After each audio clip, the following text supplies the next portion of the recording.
Before this video starts, please do hit that subscribe button for my main channel because this data shows that many people who watch my videos are not subscribed.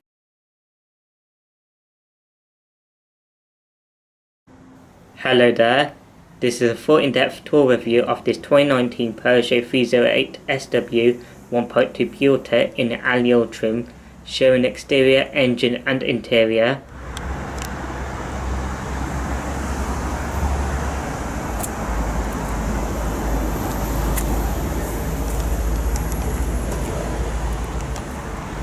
The exterior colour is Nimbus Grey.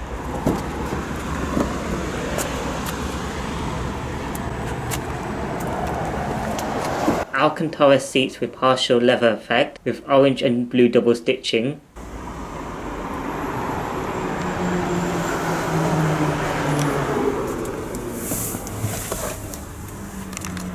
A 3-spoke lower wrap compact steering wheel with red and blue stitching on the inner rim.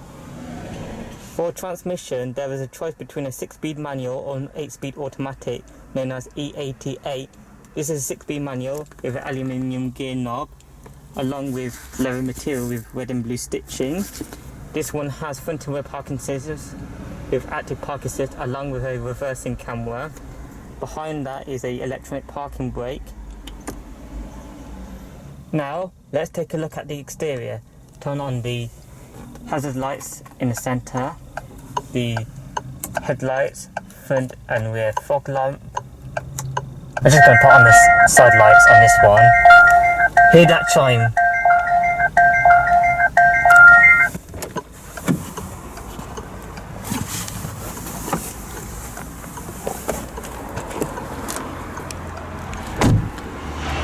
This one has blind spot monitoring system along with other safety features, as you can see.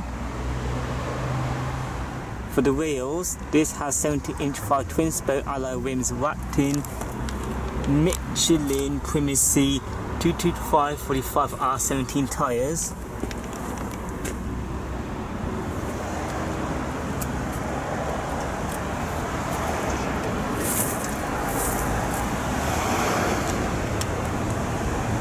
For the headlights, this one has automatic halogen projector headlights along with LED daytime running lights. Down below is front fog lights, which are halogen units.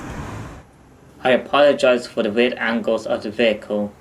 The Peugeot 308 is a compact car introduced in 2007 to replace the Peugeot 307 and has been through 3 model phases. Recently, Peugeot has unveiled the 3rd generation 308, which is now available to configure and order online through the website. I am not going into depth about the history of the Peugeot 308. If you want to learn the history of the 308, you can check out the video of an older 308 car which is linked above. The 2nd generation featured in this video was on sale between 2013 to 2021 with sales beginning in late 2013. The 308 range was given a facelift in 2017 through the 2018 model year, which saw changes to exterior styling, updated technology and new driver assistant features. The body styles were a 5-door hatchback, a 5-door estate station wagon and a 4-door sedan. Estate cars are my favourite among car body styles because they look sporty and their long length makes them practical. The Peugeot 308 SW is a good estate car choice for customers who want something affordable, super spacious and equipped with technological features. Although the 308 SW may feel premium inside and out, but it is not upmarket compared to the BMW 3 Series Touring and Mercedes CLA Shooting Brake. As of now, this Peugeot 308 SW is off sale and is not available to configure online as it has been succeeded by the 3rd generation 308 SW.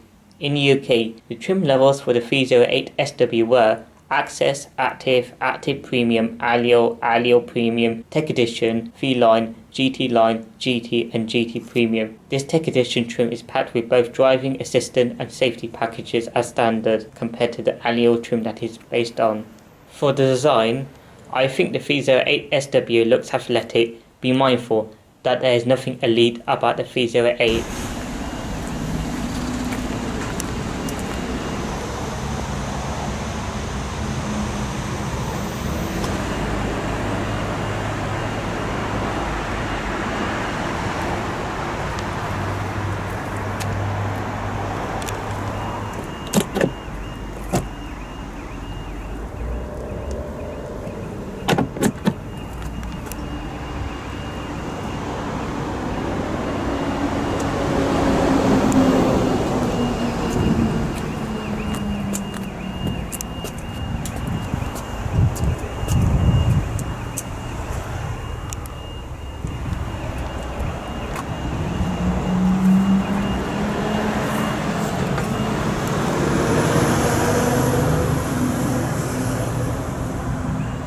For engines, this 308 SW was available with both petrol and diesel engines, with the most powerful version, that is the GT diesel, producing 180 horsepower.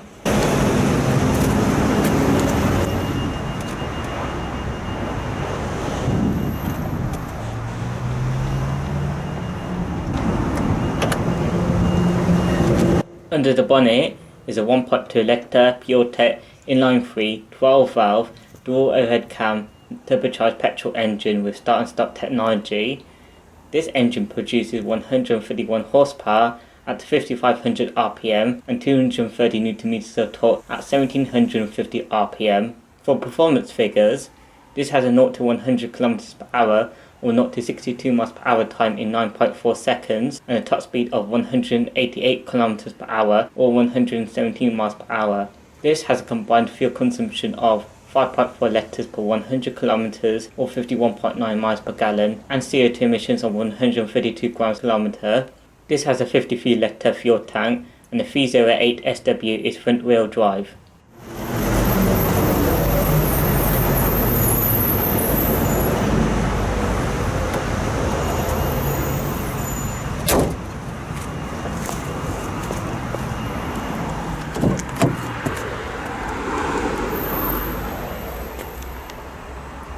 The front doors have soft touch materials at the top and centre. At the bottom is hard plastic materials. There's also this leather material with loom weld stitching. 4 electric window controls, all them automatic in both directions. Window lock, mirror control. This one has the power folding feature. A huge size door pocket. To the right of the steering wheel column is the button to turn off the interior sensor for the alarm system. Button for the auto start and start feature, button to lane keeping aid feature. This switch adjusts the height of the headlights. Down below is a bit of storage for the driver. Manual transmission, 3 aluminium pedals, Peugeot door seals. The driver's seat has full manual adjustment, reclining, seat height, and the bar for sliding.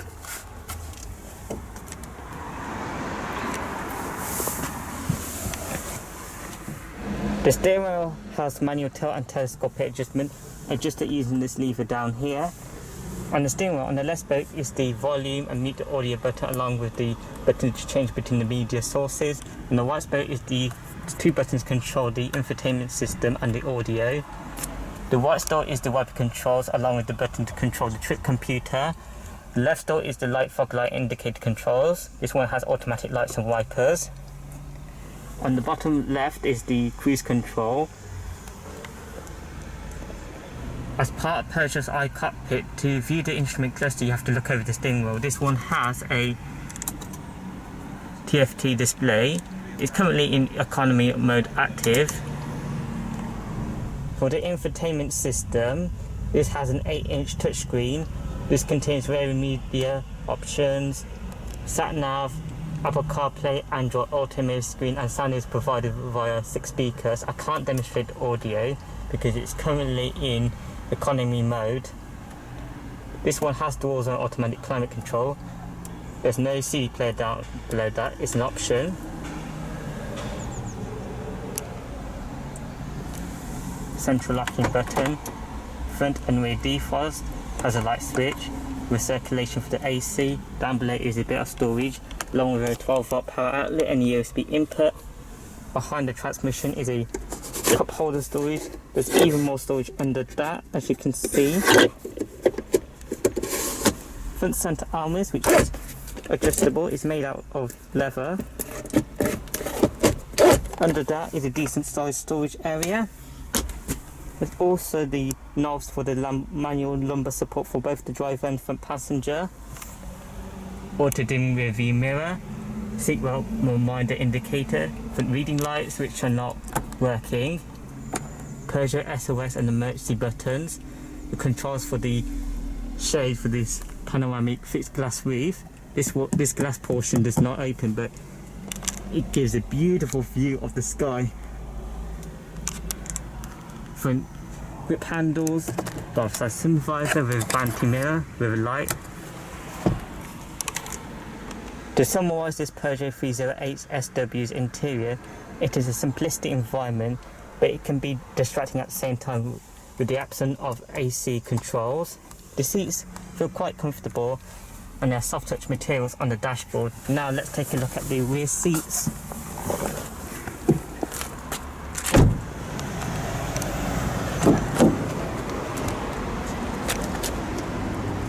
The rear doors have exactly the same materials as the front.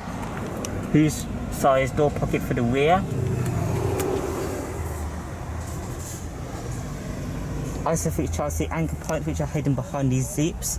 The rear seats do file down, which I'll demonstrate later on. For rear seat space, I'm a short person. I've got a generous amount of legroom and a generous amount of headroom. I believe tall people or 6-footers would be comfortable back in terms of rear seat space. Front seat back pockets for the rear. Storage area, which is of a small size. A huge transmission tunnel. Rear centre armrest with 2 cup holders along with a pass-through to the rear if you want to carry longer items.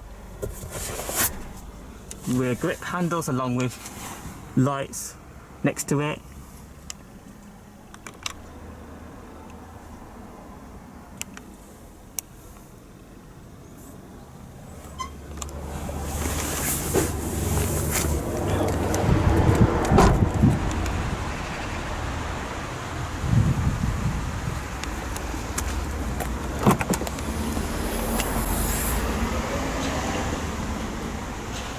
The boot is of a good size. I'll put the boot dimensions in the captions below.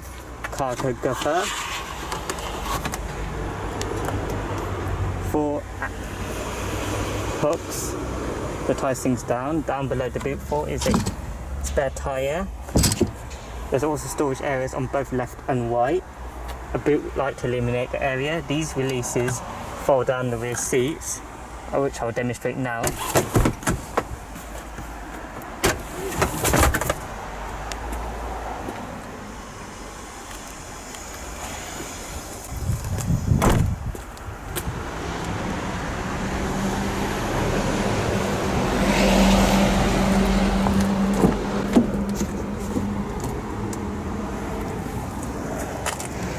There's also a power outlet on the left side there, 12-volt power outlet.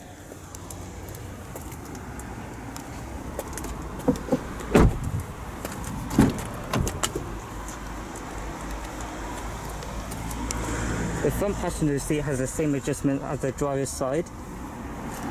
Bonnet release on the left side. This one has 6 airbags.